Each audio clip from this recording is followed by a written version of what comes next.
Assalamualaikum warahmatullahi wabarakatuh. Perkenalkan, nama saya Peter, NIM 210908. Di sini saya akan menjawab UAS dari mata kuliah Pengantar Hukum Indonesia, dosen pengampu Muhammad Ramdhani SHMH. Yang ke-1, jelaskan sistematika Burgerlijk Wetboek for Indonesia. Di sini ada 4.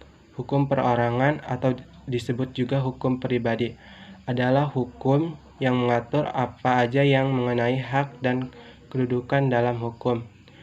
Yang kedua, hukum keluarga, hukum yang berasal dari kekeluargaan.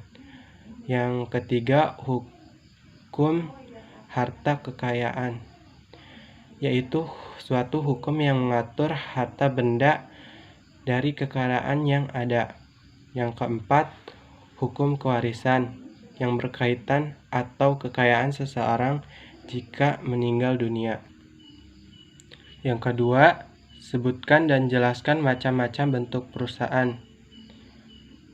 Jawabannya yaitu 1. Perusahaan perseorangan.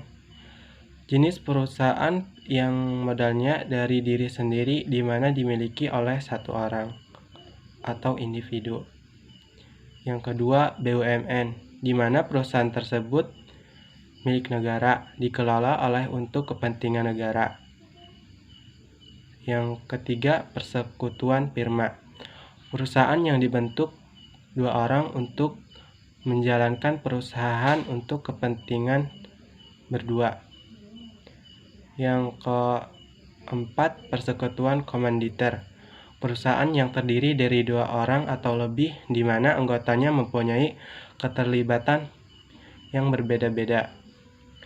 Yang kelima, yayasan, perusahaan yang bergerak di bidang sosial, keagamaan, dan kemanusiaan.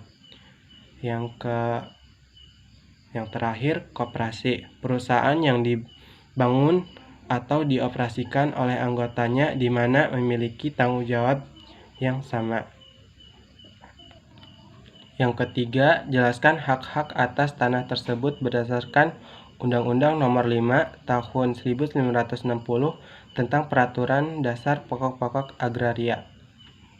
Yaitu ada 3 hak milik, di mana tanah tersebut bersifat tetap untuk hak guna usaha, hak pakai, hak sewa, dan lain sebagainya.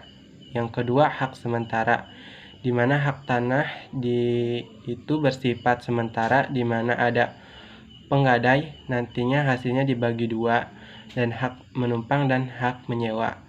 Yang ketiga, hak dengan status undang-undang, di mana tanah tersebut sudah tercantum dengan undang-undang dan bisa saja berubah karena disebabkan oleh perubahan undang-undang yang baru. Pemanfaatan juga harus berdasarkan keadilan untuk kemakmuran dan kesejahteraan masyarakat. Yang keempat, jelaskan alur hukum acara perdata yang harus dilalui Pak Andi dan Pak Budi hingga hakim mengeluarkan putusan. Yang pertama, peristiwa hukum, di mana Pak Budi tidak bisa membayar hutang yang dipinjam dari Pak Budi. Yang kedua, penyusunan gugatan, di mana si penggugat yaitu Pak Andi membuat penyusunan tanggal kapan Pak Budi akan digugat, di mana ia akan digugat, dan pengumpulan barang bukti untuk diberikan kepada hakim atau pengadilan. Dan yang ketiga, sidang pemeriksaan perkara, yaitu pemeriksaan kepada 2 belah pihak, yaitu Pak Budi dan Pak Andi sebagai orang yang bersangkutan dalam permasalahan tersebut dan memeriksa bukti-bukti yang telah diberikan. Dan yang keempat, hasil persidangan atau putusan, di mana ketua hakim memutuskan kepada Pak Budi sebagai tersangka apakah dia bersalah atau tidak dari hasil pemeriksaan. Dan yang kelima, upaya hukum, di mana ada upaya hukum baik berupa denda maupun kurungan atau. Yang kelima, jelaskan perbedaan hukum tata negara dan administrasi negara. Hukum tata negara itu sekumpulan peraturan hukum yang mengatur organisasi daripada negara. Hukum tata negara meliputi semua aturan hukum di mana bersifat fundamental atau negara tersebut dalam keadaan tetap atau tidak bergerak, dan lebih mengacu kepada fungsi konstitusi atau hukum dasar yang digunakan. Sedangkan hukum administrasi negara yaitu hukum yang menentukan di mana sebagai pengusaha bisa memenuhi atau mengusahakan tugas-tugasnya, di mana hukum administrasi negara juga melingkupi semua aturan hukum yang bersifat teknis atau negara tersebut dalam keadaan bergerak. Yang keenam, jelaskan objek sengketa pada pengadilan tata usaha negara.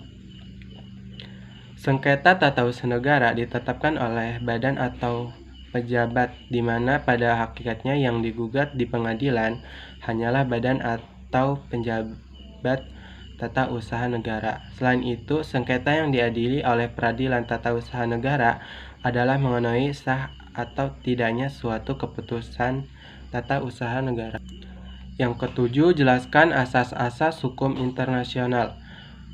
Jadi di sini hubungan internasional yang mengatur hubungan internasional yaitu kaidah, asas, dan subjek hukum, di mana meliputi kaidah dan asas sebagai jalur hubungan antar negara dan subjek hukum sebagai peraturan yang ada pada negara tersebut.